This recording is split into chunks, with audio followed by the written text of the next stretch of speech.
Okay, so life is not just about surviving. It is about thriving. It is about creating moments for yourself and others, and it is about living life to your full potential. As a child, some of my fondest memories are riding my bike and playing tackle football with all the neighborhood boys. And I bet you that your childhoods sound similar to mine. Whether that's playing tackle football or playing with Barbie dolls, either way, there's some aspect of joy and happiness. Unfortunately, that's not the case for all children. 1 in every 280 kids will be diagnosed with cancer, and 1 in 5 won't survive. According to stbodricks.org, childhood cancer kills more children than AIDS, cystic fibrosis, diabetes, and asthma combined. Now, I'm going to tell you a story of a little boy named Hayes Tate. Born as a triplet on March 12, 2015. Hayes' first 8 months of life were bliss. He was a normal 8-month-old boy being raised by 2 other triplet brother and sister, as well as 3 kids that were older than him. Around the 8-month mark, the triplets started showing signs of the common colds and ear infections as the weather started to get colder in Utah.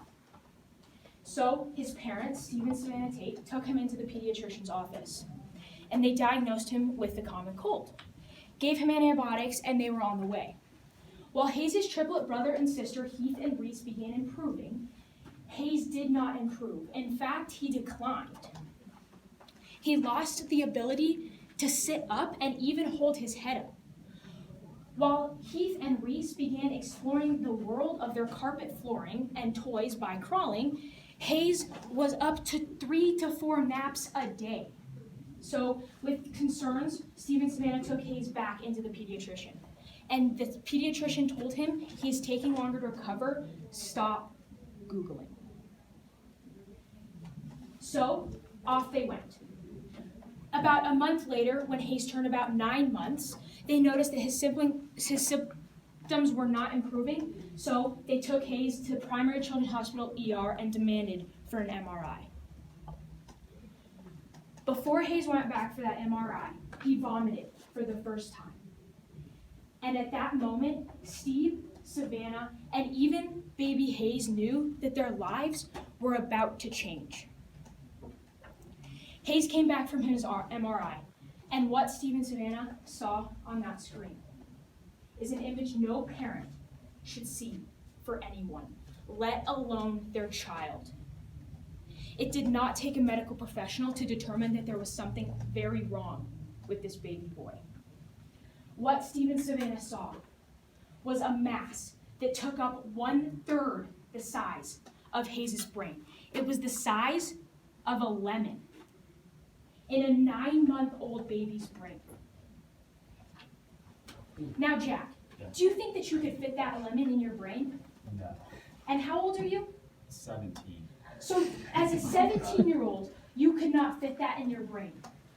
How do we fit that into a 9-month-old baby?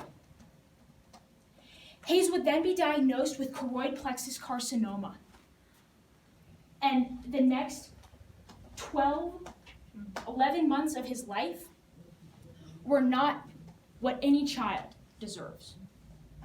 Hayes would go through 12 rounds of harsh chemotherapy, ending with a stem cell transplant where he'd be in the ER for the hospital for at least a month.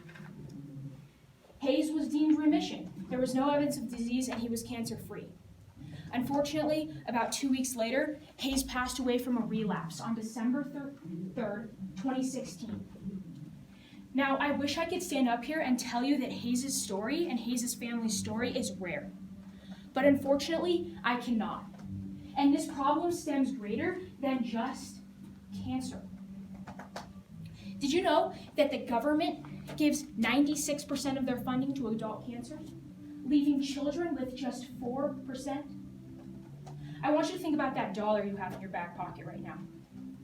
4 pennies are going to our children. Our future presidents, our future leaders, and our future doctors are getting 4 pennies of your dollar. How many of you bought Starbucks in the last 3 days? Dunkin', all those coffee companies. The Americans spend more money on Starbucks coffee in 3 days than the government spends on childhood cancer funding in 1 year. Children are being forced to learn how to ride their bicycles in a tricycle down a hospital hallway with an IV pole in tow, opposed to outside in their neighborhood down the streets with their friends. They're forced to watch the world from afar behind the glass of their hospital room wall, because to even step outside is deadly.